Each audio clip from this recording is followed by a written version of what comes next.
Let's talk about the Partograph. Grab your piece of paper, grab your pen, and let's go.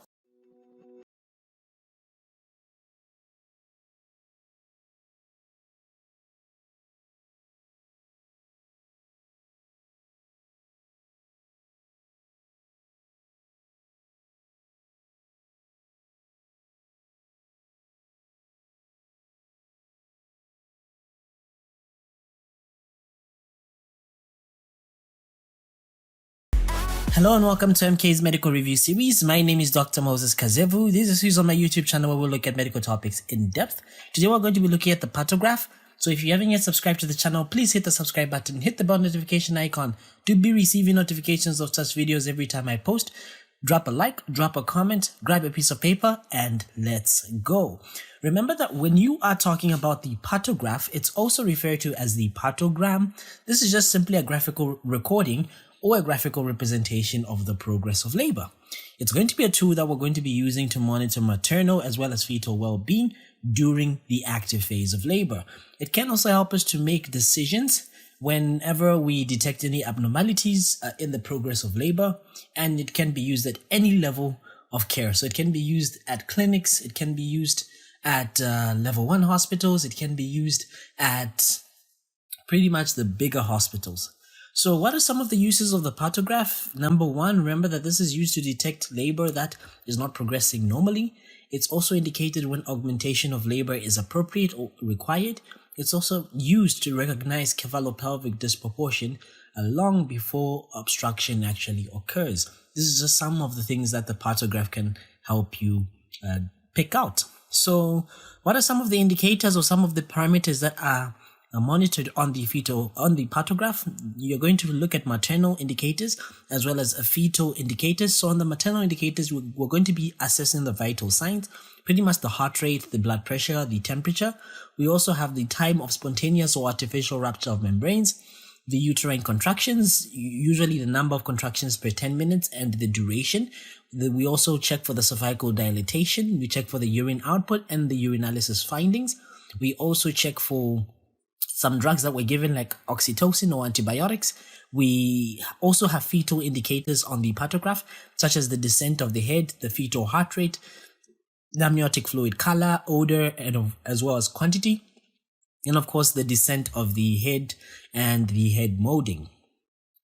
So this is what a Partograph looks like. So let me just zoom this picture so that we can go through it step by step. So of course, here you have your demographics. Here you have the fetal area, the fetal heart rate, as you can see here, the amniotic fluid, the molding. Then you have the middle graph here, which is showing you cervical dilatation in centimeters, the descent of the head. Then here you have the hours and you have the time there. You have the contractions per 10 minutes. You have oxytocin that is given, the amount of oxytocin given and the drops per minute. And any other drugs that were given can be filled in this area. Then, of course, this is for the maternal pulse as well as the maternal BP. Then this is for the temperature, and these are the urinalysis findings. So pretty much we check for proteins, ketones or acetone, as well as the volume of the urine. So this is the basic outline or the basic outlay of a Partograph as per WHO standard. There may be some variations to the ones that you find at your hospital, maybe a difference in the heading, maybe a difference in the organization of these graphs, but ideally they should have these basic components. So remember that when you are starting a Partograph, it should only be started when the woman is in active phase of labor. So what do I mean? This should be started when the woman is at least 4 centimeters dilated, so 4 centimeters or more dilated, and of course her contractions must be regular. So there should be 1 or more contraction in 10 minutes, with each lasting at least 20 seconds or more. So you're going to start off by first filling in the demographic details of the patient. So here's our hypothetical patient. So we have Cherry Piri, of course, who's maybe female, 25 years old, a gravida 3, para 2, hospital number 13732/22. Of course, your date of admission, January the 22nd, 2022. Then time of admission, 11 hours. Okay, membranes are not yet ruptured, so nothing on that. Then after you have filled in your demographic details, then you can start plotting the Partograph when you assess this woman, and this woman has actually is 4 centimeters dilated. So you're going to start off by the graph that is found in the center of the partograph. So let me just head back to this graph. So you're going to start with this portion here. This is the most important portion that you're going to be starting to fill in first. Okay. So remember that the center of that graph is going to be representing cervical dilatation. And on the left side, on the y-axis of the graph, there are going to be 10 squares being numbered from 0 up to 10. Each square is going to be representing 1 centimeter of dilatation. So let me just go to this here. So over here, you have 10 squares. 1, 2, 3, 4, 5, 6, 7, 8, 9, 10. So for cervical dilatation, it's from 0 to 10. Remember, we're going to be starting off at 4 centimeters dilated, and fully dilated is of course 10 centimeters. Then, so each of these squares is going to be representing 1 centimeter. Then on the y-axis, the small squares here represents half an hour. Then the big squares, the 2 small squares, represent 1 hour. So from here to here, it's going to represent 1 hour. From here to here, another hour. From here to here, another hour. From here to here, another hour. And of course, you can represent the hours here. The first hour here, second hour here, third hour, fourth hour, so on and so forth. And you can fit in the time there at the bottom. So that's what's predominantly going to be represented by this slide. So along the bottom of the graph, there are going to be numbers from 0 to 24. Of course, each square representing 1 hour. And of course, cervical dilatation is going to be plotted by an X. And remember that we usually do the vaginal examinations at admission and once every 4 hours. Now, depending on how fast the labor is progressing, you may actually do the vaginal examinations more frequently than much sooner than the 4 hours, depending on the findings that you get on your vaginal examinations. So remember that when the woman comes in the active phase of labor, we usually start recording the cervical dilatation on the alert line, so at 4 centimeters. Then when the progress of labor is normal, then we plot the cervical dilatation, and we'll find out that the plot is usually going to be on the left of the alert line, or it should be on the alert line. So there are 2 lines that are there on this center. So I've just extracted this half. So we have 2 lines. We have this line that says alert. So for a normal labor, the plots that you make are supposed to be on the left of this line, or just on this line. So it means that you should be alert that there is a possibility that this labor could be prolonged. If the points actually fall between this alert and action, then you should remain vigilant. If you're at a facility where you do not have emergency services or other services like cesarean section, a functional theater, or trained personnel, then this is the moment where you should refer the patient to a higher level hospital.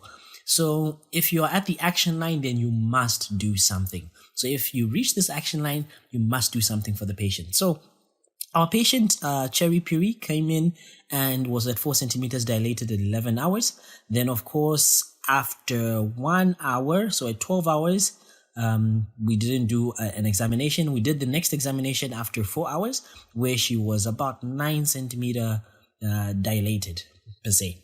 This is just a rough example. So this is how you would plot this point. If she was at 6 centimeter after 4 hours, then we would start to remain vigilant. If she was still at 4 centimeters after 4 hours, then action should be taken for this woman. Something should be done for this woman. So remember that in the active phase, plotting of the cervical dilatation must remain on the left side or on the alert side. So if it's on the right side of the alert line, so between the alert line and the action line, then the labor is prolonged. So you should transfer the patient to a facility for emergencies if your facility doesn't offer these emergency services. Then of course, the transferring this patient is going to be allowing for assessment and intervention when she requires these assessments and intervention, especially when she reaches the alert line. Because when she reaches the alert line, you have to do something. So here's a hypothetical example that was given. So this woman came in at around 10 hours. So that was like the time of admission. So at 10 hours, she was 5 centimeter dilated. And 2 hours later, she was still 5 centimeter dilated. 4 hours later, this is cervical descent, 4 centimeters dilated. 2 hours, she was 4 centimeter dilated. At 6 hours, she was 6 centimeter dilated. So here, action must have been done. But if you've noticed, here, the action was actually taken much, much sooner. Here is where the action was taken. So when we performed the vaginal examination, we realized that the membranes were intact and cervical dilatation was not progressing any further. So the membranes were ruptured, and there was some increase in the cervical dilatation and even some movement with the descent of the head. Then eventually this woman actually gave birth at around 20 hours there, and it was a live male infant, and the weight was 2.654 grams. So take note that we're plotting the X's for cervical dilatation, not the O's are representing descent, which we'll come to very shortly. So take note of that. So if you're at the action line, 4 hours to the right is the alert line. So if they reach the alert line, then you should assess for the cause of slow progress of labor, and you should take some actions. Then if of course they reach the action line, then action should be taken at the facility that deals with obstetric emergencies. So for example here, this woman here, action must be taken for this woman. If she's reaching here and she's not, she still keeps having labor that is prolonged and the dilatation hasn't yet actually enhanced. Okay, if she crosses this line, that means this is a danger zone. So if you are between the alert line and the action line, if you're at a health center, you can transfer the patient to a hospital with facilities for cesarean section unless the cervix is almost fully dilated. If it's almost fully dilated, then you most likely are going to be delivering at that health facility. Then of course, artificial rupture of membranes may be performed if the membranes are still intact and you observe the labor for a shorter period before you actually transfer. So as was with this scenario here in the previous slide, there was artificial rupture of membrane because this patient was between the alert line and the action line. And we can see that the artificial rupture of membrane actually did help with the progress of the labor. Then, of course, if you're in hospital, perform an artificial rupture of membranes if the membranes are intact, and then, of course, continue observation. And remember that when you're doing this artificial rupture of membrane, it should be in a controlled manner. So again, this is the same image, same partograph, just beating the point home. So if you're at or even beyond the action line, then something needs to be done. So you should perform full medical assessment of this woman. You should consider an IV infusion. There should be bladder catheterization. You should give this woman some analgesia. And of course, you should start contemplating delivery if there's fetal distress or obstructed labor, oxytocin if the contractions are very poor and there's no other contraindication for oxytocin use. Then of course some supportive therapy only if satisfactory progress is established and the dilatation could be anticipated at 1 centimeter per hour or faster. So once you are at the action line or beyond the action line, something needs to be done for this woman. Then the next aspect that we plot on this same area is what's known as the descent of the fetal head. So remember that the descent of the head is going to be assessed when you do the abdominal examination, and this should actually be done immediately before you do the vaginal examination. And we use what is known as the rule of fives. So we use the rule of fives to assess for the engagement and to assess for the descent of the head. So what is this rule of fives? So if we place our palm just above the pubic symphysis, we're able to feel a part of the head. You're able to feel the occiput, you're able to feel the sinciput. The sinciput is like pretty much you can say the front part of the head, the forehead or near the vertex. Then the occiput is the back part. So the rule of fives or the rule of fifths, where you're able to palpate the fifths of the head, which is felt on the abdominal examination, and it's going to be felt above the pubic symphysis, as is seen here. So the width of the 5 fingers is actually used to express the fifths that are of the head that are above the brim. How many fifths of the head are above the brim? So as the head continues to move downwards, because remember this fetus is descending, even the number of fingers of which this head is above the brim are going to reduce. Okay, so 5 fingers can be accommodated. So that's your starting point. where you'll be at 5 out of 5. And of course, it should reduce from 5 out of 5, 4 out of 5, 3 out of 5, 2 out of 5, 1 out of 5, until you can't feel it anymore. When the patient is actually at 2 out of 5, we say that the fetus is actually engaged. So as the head descends, then the portion of the head that's remaining above the brim will be represented by fewer fingers. As you can see here, 2 fingers are representing this.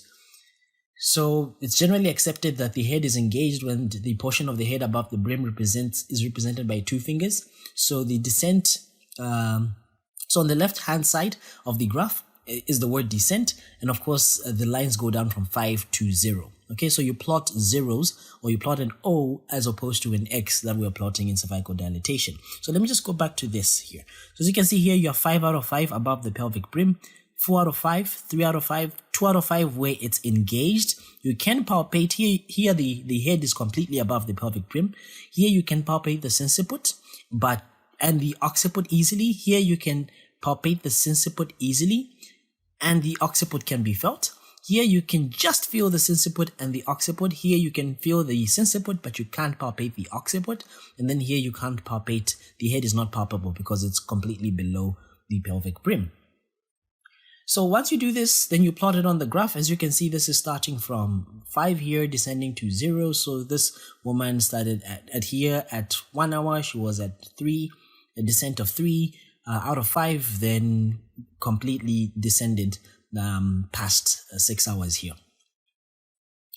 Okay, then the next phase that you look at are the uterine contractions. So remember that uterine contractions are going to be monitored much more closely than the vaginal examination. So these should be done half an hourly. So every 30 minutes, you're going to be checking for the frequency, which is the number of contractions in a 10-minute period. And of course, the duration, which is the number of contractions that were there and the seconds that these contractions took.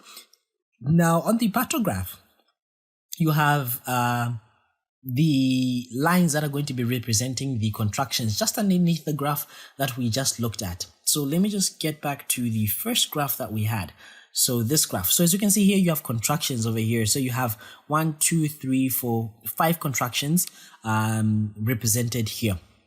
So this is the number of contractions per 10 minutes. So it means that this woman had 2 contractions per 10 minutes. For the first 1 hour, 2 hours, 3 hours, 4 hours, 4.5 hours. Then she had increased to about, this must be 3 contractions, then 4 contractions. That was like the maximum. Now, if you've noticed very well, the contractions are shaded using different patterns. So we use dots to indicate that the contractions are lasting less than 20 seconds. If they are between 20 to 40 seconds, we used striped lines. If they are lasting longer than 40 seconds, then we shade it completely. Okay, so this is what I mean. So this is less than 20 seconds. This is between 20 to 40 seconds. This is greater than 40 seconds. So that's how we're going to be shading. Then you also listen to the fetal heart. So ideally, the fetal heart should be palpated in the left lateral position, and you should listen after the contraction has passed when it's strongest. Then listen for a full minute. If it's abnormal, you should check it out and listen to it every 15 minutes. And then if it's abnormal over 3 observations, you should take action. It means that this fetus may be in distress. So you should record this, of course, at the top half of the Partograph. I will show you this later on. So another aspect that you actually record on the Partograph is, of course, the membranes, the status of the membranes and the liqua. If the membranes are still present and they're not ruptured, you put an I, which is for intact. If they are ruptured and there's clear amniotic fluid, you put a C. If there's meconium in the amniotic fluid, you put an M. If, of course, the membranes are absent, you put A. Then if there's blood that's there, if the amniotic fluid is bloodstained, you put, of course, a B. So here is how we plot the fetal heart rate. So as you can see, we're plotting the fetal heart rate here. Of course, the small squares here are representing 30 minutes. The larger squares here are representing 1 hour. So we're checking almost every 30 minutes. And it should be between these 2 dark lines. So the fetal heart rate should be between 100 to 120 beats per minute.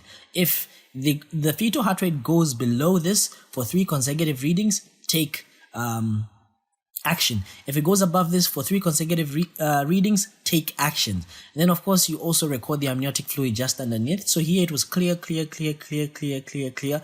Then there was a blood stained. Then there was even meconium here.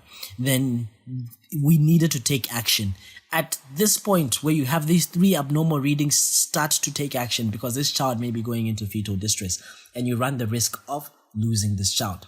Then, of course, the other thing that you record is the molding. So remember that this is a grading in which the bones actually of the skull are not fixed in the fetus. So they have the degree of actually overlapping each other. So if the bones are separated and you can actually palpate the sutures separately, then there's no molding. So you put a 0.